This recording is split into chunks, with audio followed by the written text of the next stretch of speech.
दोस्तों, स्वागत है आपका मेरे इस YouTube चैनल पे जिसका नाम है ऑल इन वन। इस वीडियो में आज हम क्या पढ़ेंगे? क्लास 7th का हिंदी का चैप्टर नंबर 1, जो कि एक कविता है जिसका नाम है हम पंछी उन्मुक्त गगन के। ये बहुत ही प्यारी कविता है जिसको पढ़ने के बाद आपको ऐसा लगेगा कि एक्चुअली में असल में जिंदगी में लोगों के यही सब होता है। तो अब मैं पहले आपको इसका थोड़ा सा सार बता देती हूँ कि इसमें कवि ने क्या क्या इन पंक्तियों में कहा है। तो देखिए, यहाँ पर कविता में आजादी को पसंद करने वाले पक्षियों पर आधारित एक बहुत ही अद्भुत कविता है। ठीक है, तो कवि हमें पक्षियों के माध्यम से मनुष्य जीवन में आजादी का मूल्य बताना चाहता है। हम सभी जानते हैं कि आजादी से अधिक प्यारा कुछ भी नहीं होता है। पराधीनता तो किसी को भी पसंद नहीं होती, फिर चाहे वो इंसान हो या कोई भी पशु या पक्षी। तो इस कविता के माध्यम से कवि ने यही स्पष्ट करने की कोशिश की है कि गुलामी में भले ही आपको सभी सुख सुविधाएं क्यों ना उपलब्ध हों, और आजादी को जिंदगी में भले ही कष्ट क्यों ना हो, पर फिर भी सभी आजादी को ही चुनना पसंद करेंगे। तो प्रस्तुत कविता में कवि ने पिंजरे में कैद पक्षियों की मनोदशा का वर्णन किया है। क्लियर? तो सबसे पहले जो मैं हर एक पैराग्राफ की पहले मैं व्याख्या करूंगी, देन उसके बाद मैं आपको इसका मीनिंग समझाऊंगी। ठीक है, तो सबसे पहला क्या है? फर्स्ट पैरा है हम पंछी उन्मुक्त गगन के, पिंजर बंद ना गा पाएंगे, कनक तीलियों से टकराकर पुलकित पंख टूट जाएंगे। पहले मैं आपको इसकी व्याख्या बताती हूँ कि कविता की प्रस्तुत पंक्तियों में पिंजरे में जो बंद पक्षी अपनी व्यथा का वर्णन करते हुए कहते हैं कि हम खुले और आजाद आसमान में उड़ने वाले पक्षी हैं। हम पिंजरे के अंदर बंद होकर खुशी से गाना नहीं गा पाएंगे। आजाद होने की चाह में पंख फड़फड़ाने के कारण सोने की सलाखों से टकराकर हमारे नरम पंख टूट जाएंगे। अब इसका भावार्थ क्या है वो मैं आपको क्लियर तरीके से बताती हूँ। देखिए, हम पंछी उन्मुक्त गगन के कविता में कवि जो है, इन कवि का नाम है शिव मंगल सिंह सुमन जी। इन्होंने पक्षी के माध्यम से मनुष्य जीवन में स्वतंत्रता के महत्व को दर्शाया है। इन पंक्तियों में कवि स्पष्ट करना चाहते हैं कि गुलामी में कभी भी कोई भी अपना काम खुशी से नहीं कर सकता है। तीलियों, कनक तीलियों से कवि का तात्पर्य यह है कि सुख सुविधाओं से है, और कवि कहना चाहते हैं कि गुलामी में भले ही सारी सुख सुविधाएं हों, फिर भी सभी आजादी को पाने का प्रयास करते रहते हैं। क्लियर है? नाउ नेक्स्ट क्या है? हम बहता जल पीने वाले मर जाएंगे भूखे प्यासे, कहीं भली है कटुकनी बोरी कनक कटोरी की मैदा से। पहले मैं आपको व्याख्या करती हूँ इसकी कि कविता की इन प्रस्तुत पंक्तियों में पिंजरे में बंद पक्षी अपनी स्थिति से दुखी होकर अपनी व्यथा का वर्णन करता हुआ कहता है कि हम पक्षी बहता हुआ जल पीने वाले प्राणी हैं। कहने का तात्पर्य यह है कि पक्षियों को बहता हुआ पानी अर्थात नदियों, झरनों का पानी पीना पसंद है। पिंजरे में गुलामी का जीवन जीने से अच्छा तो पक्षी भूखे प्यासे मर जाना पसंद करेंगे। पक्षी कहता है कि उसके लिए पिंजरे में सोने की कटोरी में रखी हुई मैदा से कहीं अच्छा नीम का कड़वा फल है। इसका अर्थ ये है कि कविता में कवि जो हैं, उन्होंने पक्षी के माध्यम से मनुष्य जीवन में स्वतंत्रता के महत्व को दर्शाया है। इन पंक्तियों में कवि स्पष्ट करना चाहते हैं कि पक्षियों को पिंजरे में भले ही आप सोने की कटोरी में मैदा और पानी क्यों ना दिया जाए, उस सोने की कटोरी में मैदा और पानी की जगह पक्षियों को नदियों, झरनों का पानी पीना और मैदा से कहीं अच्छा नीम का कड़वा फल लगता है, क्योंकि स्वतंत्रता से जीवन जीते हुए कष्टों को झेलना गुलामी में जो सुख सुविधाओं के मिलने से 1000 गुना अच्छा है। नेक्स्ट क्या कह रहा है कि स्वर्ण श्रृंखला के बंधन में अपनी गति उड़ान सब भूले, बस सपनों में देख रहे हैं तुरु की फुनगी पर के झूले। तो यहाँ पर क्या व्याख्या कर रहे हैं कि प्रस्तुत कविता की पंक्तियों में पक्षी अपने दुख को हम सभी से साझा करते हुए कहते हैं कि हमें सोने की जंजीरों से बने पिंजरे में बंद कर दिया गया है, जिसके कारण हम अपनी उड़ने की कला और रफ्तार सब कुछ भूल गए हैं। अब तो हम केवल सपने में ही देखते हैं कि हम पेड़ों की ऊंची डालियों में झूला झूल रहे हैं।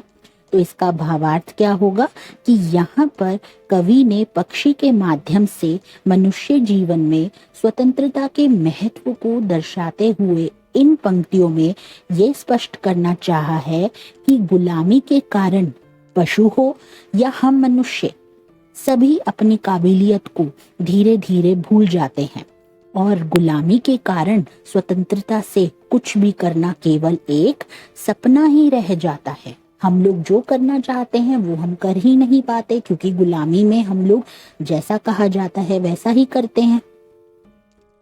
नेक्स्ट पैरा क्या कहता है, ऐसे थे अरमान की उड़ते नील गगन की सीमा पाने, लाल किरण सी चोंच खोल चुगते तारक अनार के दाने। यहाँ पर क्या व्याख्या है कि प्रस्तुत कविता की पंक्तियों में पिंजरे में कैद पक्षी अपनी कल्पना में खोए हुए पिंजरे की कैद में आने से पहले कि अपनी सोच को हमारे सामने उजागर करते हुए कहते हैं कि हम इस पिंजरे में कैद होने से पहले हमारी इच्छा थी कि नीले आसमान की सीमा तक हम उड़ते चले जाएं, अपनी सूरज की किरणों के जैसी लाल चोंच को खोलकर तारों के समान अनार के दानों को चुग लें।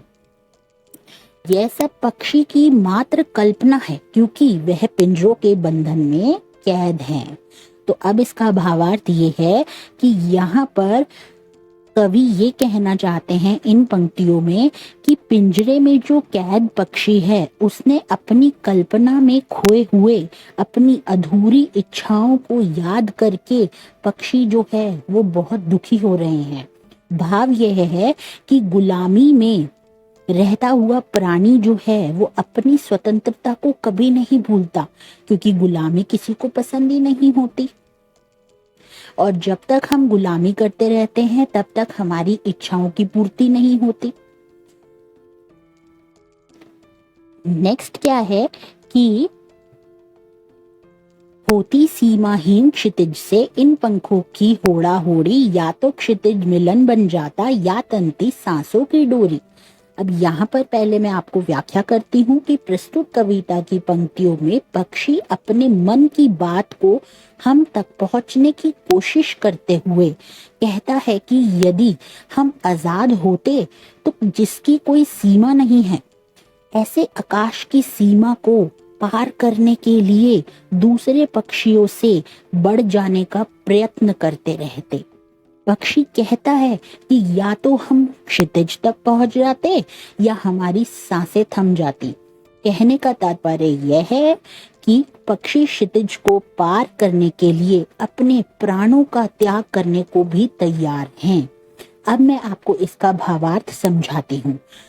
यहाँ पर जो कवि हैं वो ये कहना चाहते हैं इन पंक्तियों के माध्यम से कि स्वतंत्र प्राणी जो है वो अपनी किसी भी इच्छा को पूरा करने के लिए किसी भी हद को पार कर सकता है, किंतु गुलामी में जो जीने वाले प्राणी हैं वो केवल आजादी से कुछ भी करने के केवल स्वप्न ही देख सकता है। क्योंकि जब भी गुलामी आप करेंगे तो आप कभी भी खुल के नहीं जी पाएंगे और आप अपनी इच्छाओं की पूर्ति नहीं कर सकते। अपनी मर्जी से आप कुछ भी नहीं कर सकते हैं। तो जो आपकी तमन्नाएं हैं, जो आपके सपने हैं, उनको आप कैसे पूरा करेंगे? बिना गुलामी करे। तो चलिए लास्ट है, नींद न दो चाहे टहनी का, आश्रय छिन्न भिन्न कर डालो, लेकिन पंख दिए हैं तो आकुल उड़ान में विघ्न न डालो। तो यहाँ पर व्याख्या क्या है कि प्रस्तुत कविता की पंक्तियों में पक्षी जो है उसे पिंजरे में कैद करने वाले व्यक्ति से प्रार्थना करता हुआ कहता है कि भले ही हमें पेड़ पर टहनियों के घोंसले में न रहने दो, और चाहो तो हमारे रहने के स्थान को भी नष्ट कर डालो, परंतु जब भगवान ने हमें पंख दिए हैं तो हमारी बेचैन उड़ान में रुकावट न डालो। कहने का तात्पर्य यह है कि पक्षी अपनी आजादी चाहता है और वह अपने आप को कैद करने वाले व्यक्ति को याद दिला रहा है कि वह एक पक्षी है और उड़ना उसका अधिकार है, अतः उसे आजाद किया जाए। तो इसका भावार्थ यह है कि इन पंक्तियों में कवि स्पष्ट करना चाहते हैं कि भगवान ने सभी प्राणियों को किसी न किसी विशेषता के साथ इस धरती पर भेजा है। हर एक इंसान में कोई ना कोई क्वालिटीज होती ही हैं, कोई ना कोई टैलेंट होता है जिसे हमें बाहर निकालना होता है। पर जब हम गुलामी करते हैं तो वो हमारा जो टैलेंट होता है, वो जो हमारी विशेषता होती है, वो नजर नहीं आती है। तो जैसे पक्षियों की विशेषता है उड़ना, सभी को अपनी विशेषताओं के साथ जीने का अधिकार है, अतः किसी के भी मार्ग में विघ्न डालना उचित नहीं है। अगर सामने वाले के अंदर कोई विशेषता है तो आप उसकी विशेषता को दबा नहीं सकते हैं, ये आपका अधिकार नहीं है, और उसकी विशेषता सबको दिखाना ये उसका अधिकार है। किसी की भी विशेषता को छीनना या उसके साथ उस विशेषता को लेकर गलत व्यवहार करना, ये बहुत बुरी आदत है और इससे कोई भी इंसान सफलता प्राप्त नहीं कर सकता है। तो ये एक बहुत ही अच्छी कविता है जिसमें हमें कुछ एक सीख भी मिली है बहुत अच्छी, कि हम लोगों को आजाद उतना रहना चाहिए, हमें कभी भी किसी की गुलामी नहीं करनी चाहिए, क्योंकि गुलामी में हमारा जो दिमाग होता है वो काम करना बंद कर देता है। हमें जैसा जैसा सामने वाला कहता है हम वैसा वैसा करते चले जाते हैं, पर हमें भी तो भगवान ने बुद्धि दी है, हमें अपनी उस बुद्धि का इस्तेमाल करके उसको सही डायरेक्शन में इस्तेमाल करते हुए अपने लक्ष्य को प्राप्त करना चाहिए। तो आई होप आपको ये पोयम कविता बहुत अच्छे से क्लियर हो गई होगी। जैसे जैसे मैं बोल रही थी आप इसको नोट डाउन कर सकते थे। नेक्स्ट वीडियो में हम ट्राई करते हैं कि इस पूरी कविता का सार मैं आपको बहुत अच्छे से समझा सकूं। तो अगर आपको ये वीडियो पसंद आई तो प्लीज इसे लाइक जरूर करें। मेरे चैनल पे अगर आप नए हैं ना तो प्लीज सब्सक्राइब करना ना भूलें, बेल आइकन को प्रेस कर दें और ज्यादा से ज्यादा इन वीडियोस को शेयर करें। देखिए, आप अगर हमारे चैनल को सब्सक्राइब करते हैं, मेरी वीडियोस को लाइक करते हैं, तो हमें यही मोटिवेशन मिलता है कि हम आगे और भी अच्छी अच्छी आपके लिए वीडियोस लाएं। तो अभी बहुत सारा कंटेंट लाना बाकी है, तो बने रहिएगा हमारे इस चैनल पे हमारे साथ।